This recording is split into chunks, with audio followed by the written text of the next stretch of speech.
எந்த அளவுக்கு மார்க்கம் நமக்கு நடைமுறைகள் சொல்லி தருது அப்படின்னா, புறம்போக்கு நிலம்னு சொல்லுவோம்ல, அல்லது அடுத்தவங்களுக்கு சொந்தமான நிலம் சொல்லுவோம்ல, அந்த நிலங்கள்ல பள்ளிவாசல் கட்டக்கூடாது.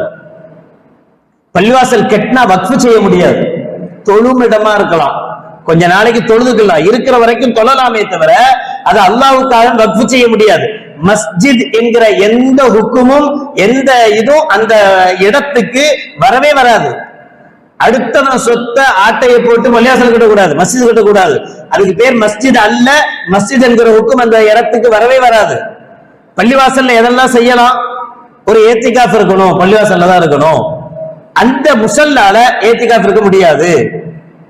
இப்படி ஒரு பள்ளிவாசல்னா அங்க வியாபாரம் செய்யக்கூடாது. ஸல்லல்லாஹு சொல்லுவாங்கல்ல, யாராவது அங்க வியாபாரம் செய்தால் நீங்க அவங்கள பார்த்து சொல்லுங்க, லா அர்பஹல்லாஹு திஜாரத்தக, அல்லாஹ்வுடைய வியாபாரத்தை பரக்கத் இல்லாததாக ஆக்குவானாக அப்படின்னு சொல்லுங்கன்னு ஸல்லல்லாஹு சொல்றாங்கல்ல. ஏன் பள்ளிவாசல்ல வியாபாரம் பண்ணக்கூடாது? பள்ளிவாசலா இருந்தா வியாபாரம் பண்ணக்கூடாது.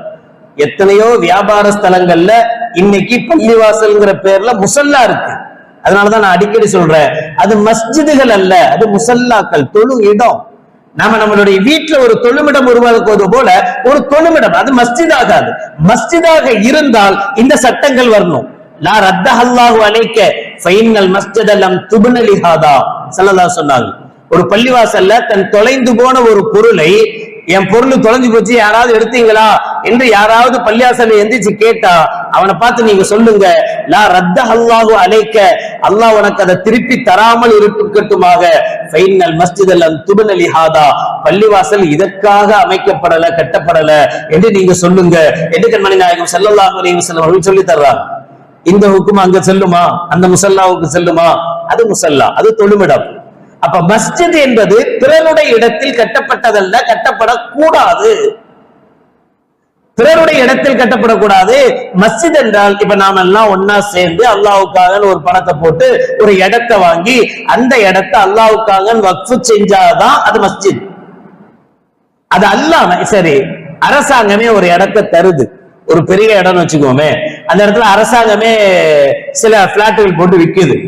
அதுல இருந்து அரசாங்கமே 3 மதத்துக்கு தோதுவா, இந்த இடத்துல நீங்க கோயில் கட்டிக்கீங்க, இந்த இடத்துல நீங்க சர்ச்சு கட்டிக்கீங்க, இந்த இடத்துல நீங்க பள்ளிவாசல் கட்டுங்க அப்படின்னு ஒரு அரசாங்கமே ஒரு நிலத்தை நமக்கு தந்தா அதை வக்ஃப் செய்யலாம். அதை பள்ளிவாசலுக்குன்னே எழுதலாம். அதை விற்க கூடாது, விற்க முடியாது, விற்க கூடாது என்கிற நிபந்தனையோட, விற்க முடியாது என்கிற நிபந்தனையோட பள்ளிவாசலுக்காக எழுதலாம். அது அல்லாம இந்த சும்மா பட்டா போட்டு வச்சுக்கிறது அல்லதுன்னா அனுபவிக்கிறது, 20 வருஷம் அனுபவிச்சா 40 வருஷம் அனுபவிச்சா இடம் நமக்கு சொந்தம் அப்படின்னு மார்க்கத்தில் இல்லாத ஒரு சட்டம். அதனாலதான் ரொம்ப பேர் வாடகை கேட்கறதுக்கே பயப்படுறாங்க. 3 வருஷம் 4 வருஷம் போச்சுன்னா புதுப்பிச்சுக்கலாம், ஏன் கொஞ்ச நாள் இருக்க விட்டா இடமே எனக்கு சொந்தம்னு ஆரம்பிச்சிருவான். 10 வருஷத்துக்கு மேல யாராவது கடந்துடுறானா? 20 வருஷத்துக்கு மேல ஒரே இடத்துல வாடகைக்கு இருக்க அனுமதிக்கிறாரா? ஏன் அனுமதிக்கிறது இல்ல? 20 வருஷத்துக்கு மேல இருந்தா இப்படி ஒரு கூடு, ஒரு சம்பந்தம் இல்லாத ஒரு சட்டம் இருக்கிறது. இருக்கிறவன் அந்த இடத்த சிறைக்கிறவனுக்கு தலை சொந்தம்னு சொன்ன மாதிரி, சிறைக்கிறவனுக்கு முடிவான சொந்தமா போலாம். சரி போ, எடுத்துட்டு போ அப்படின்னு விட்டுட்டு போயிடலாம். நான் தான் சிறைச்சேன் உன் தலைய, அதனால உன் தலையும் எனக்கு தான் சொந்தம்னு சொன்னா, இது மாதிரியான கூத்து மார்க்கம் அதை அனுமதிக்கல. சரி, பள்ளிவாசலுக்கு மட்டும் இந்த சட்டம் சொந்தமா? ஒரு புறம்போக்கு நிலம், யாருக்கு சொந்தம் இல்லாத ஒரு நிலம், அந்த நிலத்துல ஒரு பள்ளிவாசல அதை இது போட்டு அதுல ஒரு பள்ளியை வச்சு நாங்க 20 வருஷமா 30 வருஷமா இந்த இடத்துல பள்ளி நடக்குது, அதனால பள்ளிதான் சொல்ற உரிமை இருக்கா? கிடையாது. அல்லாஹ் அதை விரும்பல. அடுத்த இடத்துல, அடுத்தவன் இடத்துல ஏன் வீடு அமைகிறது எனக்கு பிடிக்காது அப்படின்னு சொன்னா, அல்லாஹ்வுக்கு அடுத்தவன் இடத்துல வீட்டு அமைச்சிட்டு இருக்கிறது அல்லாஹ்வுக்கு பிடிக்குமா? அவ்வளவு கேடு கேட்டா போயிட்டோம். அதனாலதான் பள்ளிவாசல்கள் என்பது மகத்துவம் வாய்ந்தது. அதுக்குன்னு ஒரு மரியாதை இருக்கிறது, ஒரு மதிப்பு இருக்கிறது. எப்ப நாம மார்க்கத்தினுடைய மரியாதைகளை இழக்க ஆரம்பித்தோமோ, மார்க்கத்தினுடைய மரியாதைகளை விட்டு கொடுக்க ஆரம்பிச்சோமோ, அப்பதான் நமக்கு பிரச்சனையே ஆரம்பிச்சது. நல்ல யோசிச்சு பாருங்க. அல்லாஹ்வுடைய ஷஆயிருல்லாஹ் அல்லாஹ் சொல்லுவான், அல்லாஹ்வுடைய அடையாள சின்னங்கள் இது.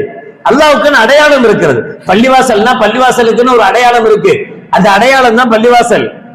மஸ்ஜிதுக்குன்னு ஒரு அடையாளம் இருக்கிறது, அதுதான் மஸ்ஜித். அந்த அடையாளத்தை கொண்டு மஸ்ஜித். இப்ப அந்த யூபியில இப்ப சம்பல் மாவட்டத்தில் நடக்கிற இந்த பிரச்சனையிலேயே இதை கோயிலாக இருந்ததுங்கிறது என்ன காரணம் காட்டுறான் தெரியுமா? அதனுடைய கல்லுடைய ஓர கல்கள்ல கோயிலுடைய அடையாள சின்னம் இருக்குங்கிறான். அப்ப நமக்கென்று சில அடையாள சின்னங்கள் இருக்கு. அந்த அடையாள சின்னங்கள் பாதுகாக்கப்படணும். 4 சுவத்துக்குள்ள பள்ளிவாசல் இருக்கு. பள்ளிவாசல்னா பள்ளிவாசலுடைய அடையாளத்தோடு பள்ளிவாசல் இருக்கணும். சரி, பள்ளிவாசலுடைய அடையாளம் இருந்தாதான் தொழுக கூடுமா? அப்படி இல்லை, எங்க வேணாலும் தொழு, எங்க தொழுதாலும் தொழுக கூடும். ஆனா பள்ளிவாசல்னா இப்படித்தான் இருக்கணும். அதனாலதான் நபிகள் நாயகம் ஸல்லல்லாஹு அலைஹி வஸல்லம் அவர்கள் தொழுகை எந்த அளவுக்கு முக்கியம்ங்கிறத விட பள்ளிவாசல்ல தொழுகிறது எந்த அளவு முக்கியம்ங்கிறது நமக்கு அடிச்சடிச்சு சொல்லி கொடுக்குறாங்க. ஒருத்தன் தனியா தொழுகிறதை விட பள்ளிவாசல்ல தொழுகிறது 27 மடங்கு நன்மை வைக்கக்கூடியது, 70 மடங்கு அதிகமான நன்மையை தரக்கூடியது. 10 பேர் ஒன்னா சேர்றதை விட 100 பேர் ஒன்னா சேர்ந்து ஜமாத்தாக தொழுவது அது அதிக நன்மையை தரக்கூடியது என்றால் ஸல்லல்லாஹு திரும்ப திரும்ப சொல்லி சொல்லி சொல்லி என்ன நம்ம எல்லாம் ஒன்னா சேர்ந்துதான் இருக்கணும், சேரணும், சேர்ந்துதான் செய்யணும் என்பதற்காக அவ்வளவு வலியுறுத்தி சொன்ன மார்க்கம். பரவாயில்ல, பள்ளிவாசலுக்கு வரலன்னாலும் தொழுகிறாரு. பள்ளியாசலுக்கு தான் வரமாட்டாரே தவிர, பள்ளியாசல் தான் அந்த ஆளுக்கு பிடிக்காதே தவிர, நல்ல மனுஷன், இவ்வளவு கரெக்டா தொழுகிறார். அல்லாஹ்வின் பார்வையில் அவர் நல்ல மனுஷன் இல்ல. அல்லாஹ்வின் கடமையை நிறைவேற்றுறார், அல்லாஹ்வுக்கு 5 வேளை தொழுகிறார். ஆனால் நபிகள் நாயகம் ஸல்லல்லாஹு அலைஹி வஸல்லம் சொன்ன ஒற்றுமைன்ற வளையத்துக்குள்ள வர மறுக்கிறார்.